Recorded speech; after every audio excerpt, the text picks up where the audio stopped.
Bienvenue à tous, que Dieu vous bénisse. Et moi, c'est le pasteur Kamenan. J'ai 7 clés essentielles pour toi. Je dis bien 7 clés qui te permettra de pouvoir avoir une vie de couple bénie, une vie de couple épanouie, une vie de couple bien-aimé qui sera un exemple, même pour ceux qui sont célibataires. Voilà. Donc, prends tout ce que tu peux prendre pour ne pas être distrait. Bien sûr, il faut suivre véritablement cette vidéo, cette clé pour durer dans un couple. Être en couple avec quelqu'un, bien aimé, c'est pas chose facile. Voilà, la plupart des personnes peuvent avoir 1 an, 2 ans, 3 ans, certains même 1 mois et même d'autres même 2 semaines en couple et le divorce, rebelote, le divorce, rebelote, le divorce, et puis voilà. Et comment faire pour pouvoir durer dans un couple? Bien aimé, ça, c'est vraiment pas facile de pouvoir résoudre cette équation. Mais, bien aimé, j'ai pu recenser 7 clés pour toi. 7 clés pour toi, et je suis sûr que si tu appliques ces 7 clés, ta vie de couple sera une vie de couple bénie. Bien-aimé, à tous ceux qui me suivent, je suis le pasteur Kamenan et je suis également fondateur d'une assemblée, fondateur d'une vision, d'une œuvre ici en Côte d'Ivoire. Que Dieu vous bénisse et j'espère que vous vous portez très bien. Allez, nous allons partir dans le vif de notre sujet. Mais avant de tomber dans le vif de notre sujet, je voudrais te demander un petit service. S'il te plaît, est-ce que tu peux partager cette vidéo? Oui, partage cette vidéo sur YouTube, partage cette vidéo également sur WhatsApp, partage cette vidéo également sur Facebook. Là où nous sommes actuellement, partage sur Facebook, partage un peu à tes amis, juste copie le lien et envoie à tes amis. Il faut que nous atteignions au moins les 1 millier de vues sur cette vidéo. J'espère que je peux compter sur toi. La première clé, bien aimé, que tu dois appliquer.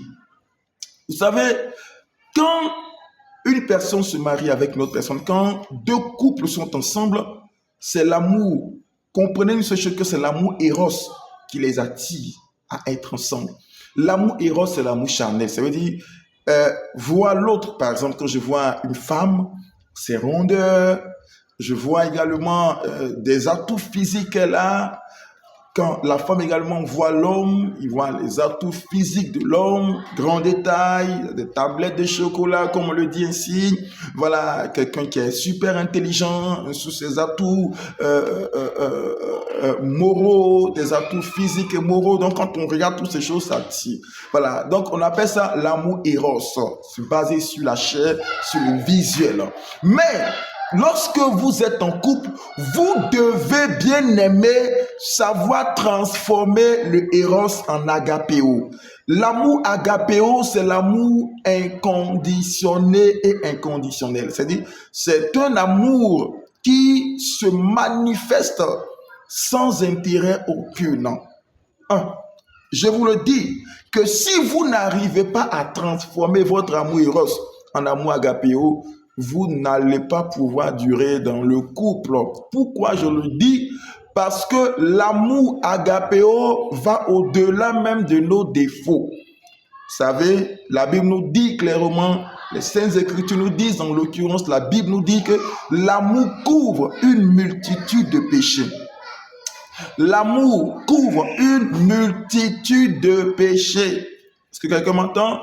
Je reprends, l'amour couvre. Donc, si vous êtes amoureux, l'amour avec grand A, parce que l'amour agapéo, c'est l'amour avec grand A. Donc, l'amour agapéo que vous développez va couvrir les défauts de l'autre. C'est-à-dire, vous aimez l'autre au-delà de ses rondeurs, au-delà de son physique, de son intelligence, de sa capacité à raisonner.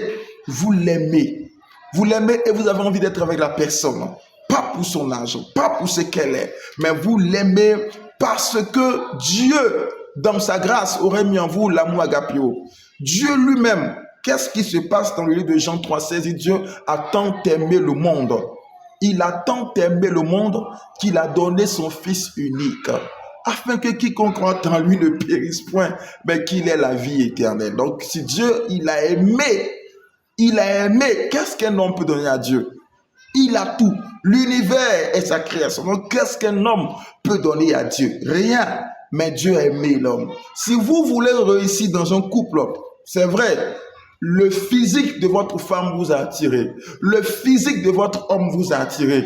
Mais vous devez aller au-delà de l'amour éros, le petit A. Vous devez aller au-delà de cet amour. C'est très, très important, bien-aimé. Voilà. Vous devez aller au-delà de cet amour.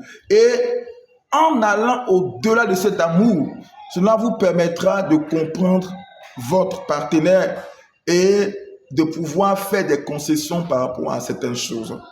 La première des choses. La deuxième clé, je reprends, la deuxième clé que vous devez avoir, vous devez favoriser la bonne communication. Ah, que quelqu'un me dise bonne communication. Vous devez favoriser la bonne communication. Vous savez, la communication, c'est savoir écouter et savoir parler. Mais il y a des personnes qui parlent,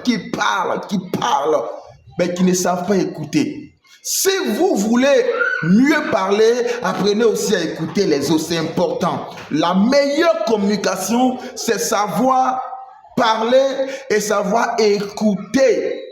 Je dis bien savoir écouter. Y a-t-il des personnes qui savent écouter?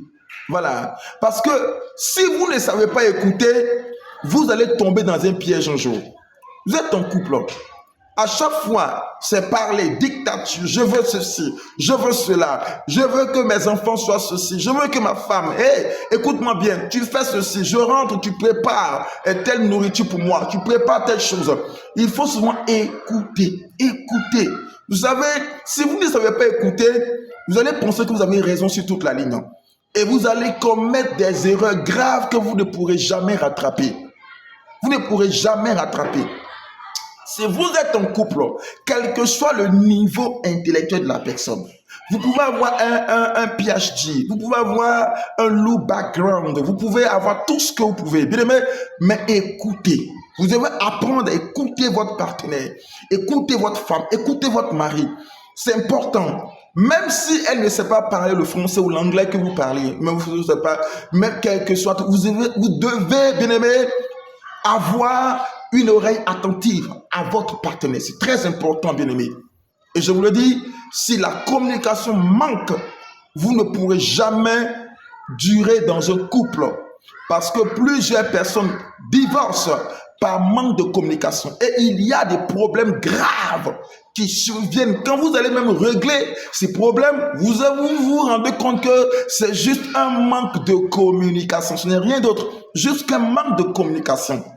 Alors je prie aujourd'hui que Dieu permette que tu puisses ouvrir les oreilles pour entendre, écouter au Dieu ta femme et ton mari, c'est important. Voilà, c'est important, savoir écouter. Savoir écouter est la meilleure façon même de communiquer avec l'autre. Je le répète, savoir écouter est la meilleure façon de communiquer avec l'autre. Parce que tout le monde parle. Mais ceux qui savent écouter, bien-aimés, ne sont pas nombreux. La plupart de ceux qui savent écouter, c'est ceux-là qui savent mieux communiquer parce qu'ils arrivent à percevoir les chagrins, les difficultés. Et ce que l'autre peut dire, c'est très important, bien-aimé. Voilà. Troisième clé, bien-aimé, vous devez apprendre à construire des projets. Attends, vous êtes avec un homme, une femme, vous êtes en couple. Combien de fois vous êtes assis pour construire un projet? Les gens pensent que quand on parle de projet, c'est forcément construire de grandes choses, l'avenir des enfants. Non. Je vais vous choquer en vous disant quelque chose. Même les loisirs font partie des projets. Les loisirs font partie des projets. Ne confondez pas les loisirs des personnes qui sont célibataires et les loisirs des hommes mariés, des femmes mariées. C'est différent. Le loisir d'un couple fait partie de leur projet. Parce qu'un couple qui met aussi les loisirs dans leur projet, ça permet au couple de se déstresser, d'éviter beaucoup de choses, se déstresser. Voilà, pouvez vous lever comme ça, aller sur une île, aller par exemple à un dîner gala. Ça aussi un projet, le projet d'aller un jour à ce dîner gala. C'est pour ça qu'il y a des gens qui font des projets pour dire, moi, un jour, il faut que je parte dans tel pays. Le voyage, c'est un projet. Voilà, je dois aller dans tel pays, voir peut-être même la tour Eiffel, ça peut être un projet d'un couple. Vous ne savez pas combien de fois les projets font du bien, bien-aimés. Ça fait du bien. C'est important, bien-aimé. Voilà. Donc, il y a aussi des projets de logement. Même souvent déménager. Il y a des personnes qui sont en couple, mariées, qui peuvent rester des années dans une maison, qui ne déménagent pas. Souvent, il est important. Déménager, ça peut être aussi dans le projet. Si vous êtes dans une ville, que vous avez passé 5 ans, 10 ans, ou peut-être 25 ans, souvent vous pouvez quand même aménager ailleurs. Ça fait du bien. Les projets sont quand même, bien aimés, très, très importants. Vous devez vous asseoir. Quel est le projet? Ne dites pas non, on a le projet de construire une maison, c'est bien beau. Voilà. Et ça, c'est des projets à long terme. Mais il y a des projets immédiats qui font du bien au couple. Vous ne pouvez pas vous imaginer. Vous ne pouvez pas vous imaginer. La plupart des couples qu'on voit, c'est des couples qui ont des projets lointains. Construire une maison de retraite. Construire, c'est vrai, c'est bien beau, mais quel est le projet immédiat qui peut soutenir votre couple et apporter la joie dans votre couple? C'est très important. Vous devez vous asseoir et réfléchir sur les projets. Sur les projets. Voilà, sur les projets. Quatrième clé essentielle. Je reprends. Quatrième clé essentielle que vous devez connaître. Voilà. Quatrième clé essentielle, vous devez envisager l'épanouissement individuel. Quand je parle d'épanouissement individuel, bien aimé, vous êtes marié, vous êtes en couple avec quelqu'un. Souvent, vous devez rechercher son épanouissement individuel. Il y a des petites choses, des astuces que vous pouvez faire à votre femme ou à votre mari. Quand vous voyez le visage de la personne, vous voyez que la personne est dans la joie. Souvent, on ne fait pas attention à ce genre de choses. Tu peux venir par exemple, juste que ton épouse aurait voulu que tu lui donnes un bisou quand tu viens du travail. Ou que tu la serres dans tes mains, tu la prends dans tes bras. Dans tes bras, tu la serres dans tes bras, chaleureusement. Ça déjà, ça lui donne un épanouissement individuel. Elle est épanouie. Elle est épanouie. Donc, une fois que vous recherchez l'épanouissement individuel, vous allez voir que votre couple va durer. Si par exemple, tu es avec un homme, qu'est-ce que tu peux faire pour que cet homme soit épanoui? De sorte que quand il va au travail ou quand il sort, il a envie de rentrer rapidement à la maison. Il y a des gens, des couples comme ça où tu vas voir, madame, à tout bout de champ, elle va toujours rechercher des problèmes pour envoyer au monsieur. Quand lui sort, il retrouve sa paix dehors. Parce qu'il sait que s'il rentre à la maison, son épanouissement qu'il avait dehors va cesser à la porte, au seuil de sa maison. C'est pas normal.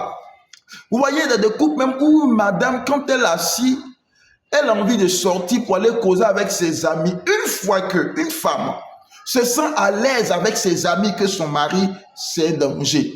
Une fois qu'un homme se sent à l'aise avec ses amis qu'avec sa femme, c'est un danger. C'est un danger. Je vous le dis, c'est un danger. Vous allez voir que dans ce couple, il y a un problème d'épanouissement individuel. Monsieur ne sait pas que faire pour que sa femme soit épanouie. Écoutez-moi bien, une femme qui sait que tu gagnes 1200 € ou 2000 € ne va pas te demander de lui donner un cadeau qui coûte 3000 €. Elle connaît, elle sait qu'elle connaît ta force de frappe. Un homme qui sait que sa femme a une telle capacité ne lui demandera pas ce qu'elle ne peut pas faire. C'est ça qu'on appelle la vie de couple. Mais une femme te demandera ce que tu peux faire, ce qui est à ta portée. Ce qui est à ta portée, à tes capacités, bien-aimé. Si vous comprenez, c'est important. Ainsi, rechercher l'épanouissement individuel. C'est-à-dire, je dois regarder ma femme. Qu'est-ce que je peux faire à ma femme pour qu'elle soit épanouie? Pour qu'elle soit épanouie. Quand je rentre, est-ce que peut-être que je dois lui dire des mots doux, des mots affectifs, ou bien je dois la serrer dans mes bras, ou bien je dois lui donner quelque chose, ou bien, je ne sais pas, je dois vraiment rechercher cela. C'est important. Souvent, vous me demandez, ah chérie, qu'est-ce que tu veux que je te donne? Ou bien, qu'est-ce que tu veux que je fasse pour que tu te sentes heureuse? C'est pas mauvais même de demander, mais l'épanouissement individuel, c'est important. Soyez-en sûrs. Si votre femme vous aime comme vous l'aimez, elle vous demandera pas ce que vous ne pouvez pas faire. Vice-versa également. Voilà. Donc, quatrième clé, rechercher l'épanouissement individuel. Voilà. Maintenant, cinquième clé, ce que vous devez faire, vous devez vous rappeler qu'avant d'avoir des enfants, vous étiez en couple. Que quelqu'un sache cela. Avant d'avoir des enfants, vous étiez en couple. Je répète, vous étiez en couple avant d'avoir des enfants. Voilà, parce que souvent, des gens oublient cela. Quand les enfants viennent, on a l'impression que les habitudes changent, les rites changent, les rituels changent. Non, non et non. Arrivé un moment, vous devez déposer le costume des parents pour arborer le costume du couple. Bien que les enfants soient là, vous devez enlever le costume des parents. Parce que le costume des parents, à un moment, ça détruit l'harmonie du foyer. Enlevez un peu le costume des parents là. Non, le père il est là, il doit payer la scolarité des enfants, il se décacasse quand il vient. C'est comme si tu vis pour tes... Non, tu ne vis pas pour tes enfants. Tu vis pour ta femme, tu vis pour ton mari. Voilà. Tu vis pour ta femme, tu vis pour ton mari. Tu ne vis pas pour tes enfants. Les enfants grandiront, ils feront leur vie, ils vont vous abandonner. Ils vont vous abandonner, ils feront leur vie. Ils vont vous abandonner, c'est clair. Mais vous, après que les enfants soient grands, qu'ils aient fait leur vie, qu'est-ce que vous devenez? Donc, il est important de montrer aux enfants que vous êtes en couple. Souvent, le monsieur peut serrer sa femme dans ses bras devant les enfants, embrasser sa femme devant les enfants, des petits bisous affectifs devant les enfants. C'est important. Ça contribue également à l'éducation des enfants. Les enfants grandissant apprennent que leur père a tellement aimé leur mère. Ça leur donne également cette bonne éducation d'aimer leur partenaire, leur femme ou leur mari, eux aussi quand ils vont grandir. Permettre que sa femme puisse se coucher sur ses pieds. Il y a des petits gestes que tu peux faire à ta femme devant les enfants. Voilà, c'est vrai, des gestes que les enfants peuvent supporter. Souvent, c'est important. Des petits bisous sur le front, sur la joue, sur les lèvres, des petits mots. Ah chérie, tu es ma douce lune, tu es mon bébé d'amour, tu es mon trésor. Si des mots comme ça, il faut souvent dire. Il faut en mettre plein les yeux des enfants pour qu'ils sachent que nos parents, je suis content. Que le fils dise, papa, je vais faire comme toi. Que la fille dise, maman, je veux aimer mon mari comme tu aimes papa. Que le fils dise, papa, je veux aimer ma femme comme tu aimes maman. Souvent, enlever le costume des parents, arborer le costume de couple. C'est important, bien aimé. Voilà, c'est important. Si quelqu'un m'entend. Voilà. Donc, la sixième clé. Vous devez cultiver une vie de sexualité stable. Parce que la sexualité, c'est important. Vous devez cultiver une vie de sexualité stable. Je reprends. Une vie de sexualité stable. Vous savez, les gens pensent que quand on parle de sexualité, c'est avoir des rapports sexuels. Non, je prends ma femme, on va dans la chambre, on a des rapports. Non, non, la sexualité va au-delà de cela. La sexualité, c'est cultiver l'intimité. Et quand on parle d'intimité, la sexualité n'est qu'un aspect de l'intimité. Je reprends, la sexualité n'est qu'un aspect de l'intimité. L'intimité, c'est le fait de développer des conditions dans lesquelles ta femme se sent à l'aise quand tu es là. L'intimité, c'est le fait que ta femme développe des conditions, le fait que tu te sens à l'aise quand elle est là. C'est ça l'intimité. Quand tu ne peux pas passer des jours, des mois sans voir ta femme. C'est ça l'intimité, bien-aimé. L'intimité également, c'est le fait de souvent ne pas vouloir tout le temps aller au sexe, mais souvent des caresses intimes, des mots doux. C'est tout ça aussi qui fait partie de l'intimité, bien-aimé. Cultivez votre intimité. Dans l'intimité, tu sauras qu'est-ce que ta femme aime. Lorsque tu touches ta femme, ou est-ce qu'elle aimerait que tu la touches quelque part? Ou lorsque tu touches ton mari, ou bien il y a certaines choses. Vous savez, même la sexualité en tant que rapport sexuel, ça se prépare. Ça se prépare. La communication, quand tu viens, tu ceintures ta femme, tu la prends par la ceinture, des petits bisous, ta manière de faire.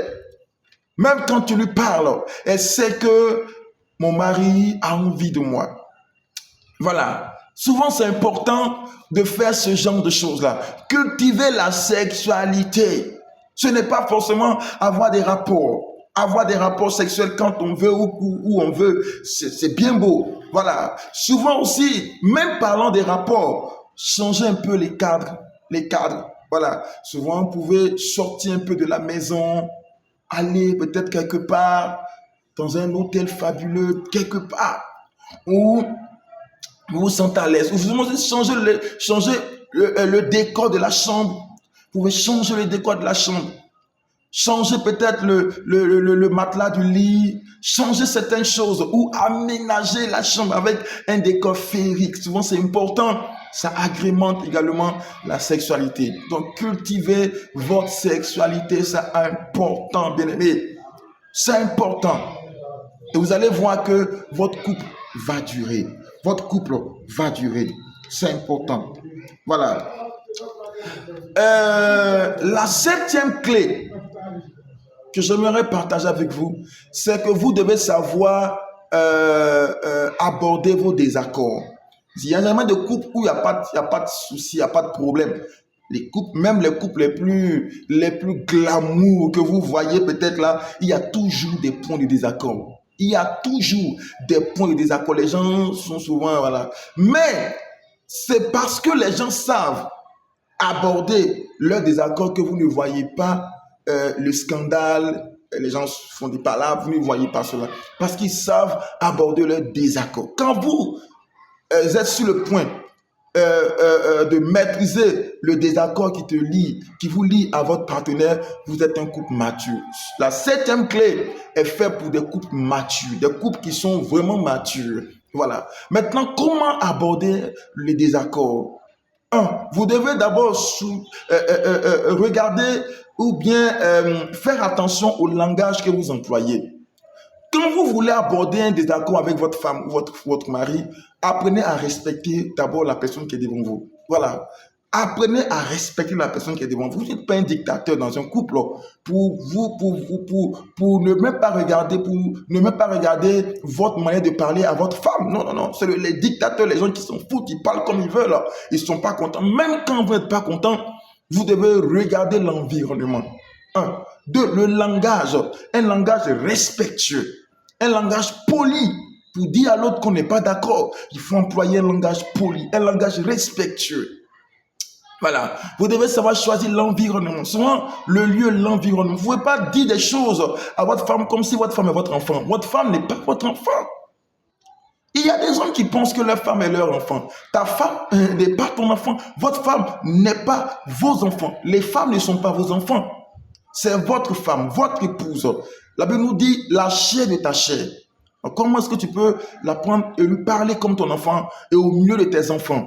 C'est pas normal, bien-aimé. C'est pas normal. Donc, il faut savoir parler. Prends-la. D'abord, comme la chair de ta chair. Prends-la d'abord comme ton semblable. La Bible dit ton vis-à-vis, ton semblable d'abord. Si tu la prends comme ton semblable, le langage que tu emploies doit être différent. Différent du langage que tu emploies quand tu parles à tes enfants. Ça, c'est très important. Pareil également pour une femme qui doit employer un langage décent quand elle s'adresse à son mari. Vous savez, la Bible nous dit que Sarah appelait Abraham son Seigneur. Elle avait un grand respect pour Abraham.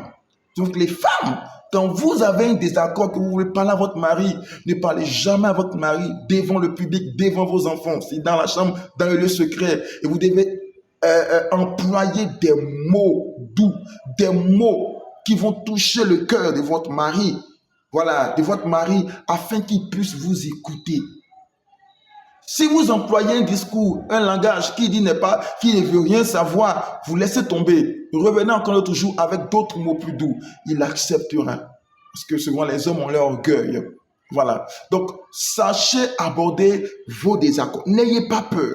Il y a des personnes qui ont des désaccords, mais ils ont peur. La réaction du mari fait peur. La réaction de la femme fait peur. Donc, on garde ça dans le cœur et ça fait que ça pourrit à l'intérieur de nous-mêmes. Et finalement, quand ça explose, on dit « Ah, comment est-ce qu'elle a pu faire ça ?» Mais non, c'est des choses qui étaient dans le cœur de la personne et elle ne pouvait pas s'exprimer. Voilà. Donc, sachez aborder vos désaccords. C'est très important. Les 7 clés, je pense que ça vous permettra quand même d'avoir un couple stable. Ça va vous aider à avancer. Au-delà de cela, sachez une seule chose, c'est que vous devez aimer. Voilà, aimer. Mais votre amour doit dépasser l'attirance que vous avez pour votre partenaire. Ça, c'est très important. Voilà, ça, c'est la plus grande base. L'amour que tu as pour ton partenaire doit dépasser l'affection charnelle que tu as pour lui ou pour elle. Voilà. Donc, merci beaucoup et on reviendra encore sur un autre thème. Allez, prenez soin de vous et excellente journée ou excellente soirée. Tout dépendra de l'heure à laquelle vous prendrez cette vidéo en marche. Que Dieu vous bénisse.